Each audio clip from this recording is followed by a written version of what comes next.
Okay, so in medicine we have this victim mentality. Usually you go to a doctor and what happens? If you've got a problem, you go to the doctor with a list of complaints, you give your list of complaints to the doctor. The doctor then proceeds to give you a diagnosis. And the diagnosis is typically a name of a disease. And names of diseases are they've kind of evolved over the last 100 years. We've kind of classified symptoms and then said, okay, this is what we're going to call this list of symptoms, this is what we're going to call this list of symptoms. So if you have diabetes, typically it's diagnosed by having high blood sugar, excessive thirst, excessive urination. Those are some of the main symptoms. So what we've done is we've clumped symptoms together and then given you a name for those symptoms and told you you have this disease, and we've made you a victim. Just that protocol right there takes you out of the driver's seat. Because once you're a victim, now it's not your fault. And I'm not talking about genetic disease. I'm not talking about being born with spina bifida. I'm not talking about somebody who's born with some type of dwarfism or congenital problem. I'm talking about the chronic degenerative diseases, the things like autoimmune disease, diabetes, osteoporosis, cancer, heart disease, stroke, etc. So it takes you out of the driver's seat and it makes it not your fault, and now you're a victim, and now victims, what do they need? They need help. And if the help doesn't really solve your problem, is it help? So if we guise it as help and we call it help, it's still not help. And this is the death of common sense.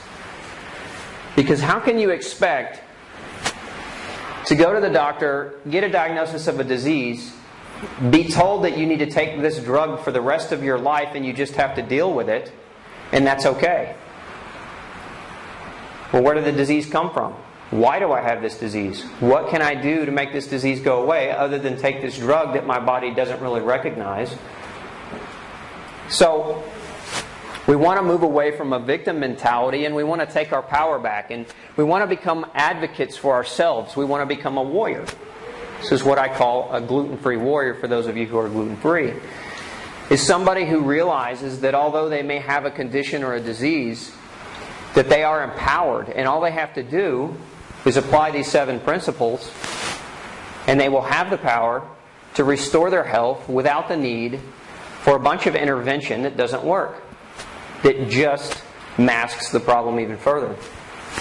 So there's a concept in the U.S. today, it's called medicalization of America, and this was actually written about in several major medical journals. And so what does medicalization really mean? Medicalization means that we create a new disease for every list of symptoms that anybody would ever have, so that we can classify that person into a drug category. You have this list of symptoms, you get this drug. Oh, the drug caused these symptoms? Well, now you have this and you need this drug. If we look at the market for pharmaceuticals, and these statistics are a little bit old, but $693 billion in 07, $737 billion in 08, and by next year, next couple of years, we're looking at over $1 trillion. Now, that would be great and fine if people were not sick anymore. In essence, if we were spending this much money and we were actually curing disease and stopping disease, $1 trillion, what's money when you're saving lives, right? But that's not the case. The case is medicine and surgery, properly prescribed, kills more people than anything else in the world. This was a study published in 1998 in the Journal of the American Medical Association. And they underestimated, and they admittedly underestimated the problem, but they said just prescription medications alone, properly prescribed, were responsible for 106,000 deaths a year. Aspirin last year killed about 12,500 people. Aspirin. Over the counter, right? So, if the diseases that we're treating aren't being cured, yet we're spending hundreds of billions, up to $1 trillion a year to try to cure, to try to correct them, and the way that we're trying to cure and correct them is killing more people than anything else. Does that make sense? So back to the first slide, the death of common sense. It doesn't take a rocket science scientists to look at the numbers and figure that part out. So here's some statistics for you. Children 0 to 18, on average, just over 4 prescriptions per child. 11 prescriptions per adult age 19 to 64, and 28 prescriptions per senior age 65 and over. So back to medicalization. These are examples of diseases that have been created in the last 10 years or so that are not really diseases, but they've been created so that we can classify people into a drug category. IBS stands for irritable bowel syndrome. What are the causes of irritable bowel syndrome? What is irritable bowel syndrome? Irritable bowel syndrome is when you go to the doctor and you say, my gut hurts, I'm bloated, I have constipation followed by diarrhea, sometimes it's back and forth, and I don't know why. And it doesn't matter what I eat and it doesn't matter what I do, these are the things that are happening to me. And the doctor says, oh, you have irritable bowel syndrome, here, take this medication. This will make it go away. And usually it's some type of antacid or some type of antibiotic, and it doesn't fix the problem. It just perpetuates it, makes it worse in many cases. And then when it doesn't go away, he says, you have too much stress. Here, take this antidepressant. So if you look at the bottom of this list, what do you see there? Depression. The number 1 prescription in the U.S. is for depression. Right, more scripts for depression than anything else. PMDD. Anybody know what that is? It's a new one. Premenstrual dysphoric disorder. In other words, it's PMS. And now we have drugs to treat that too. GAD stands for generalized anxiety disorder. So a person comes into a doctor's office, says, Doc, I'm under a lot of stress. I've got a deadline at the office. I'm not doing real well at home. My wife and me argue all the time. My kids are irritating. My heart races all the time. What can I do? Oh, well, you have generalized anxiety disorder. Here, take this drug, and it will numb your senses, and it will block out all the reality in your life so that you can go through life like a zombie and not experience real raw emotion, as if there's something wrong with real raw emotion.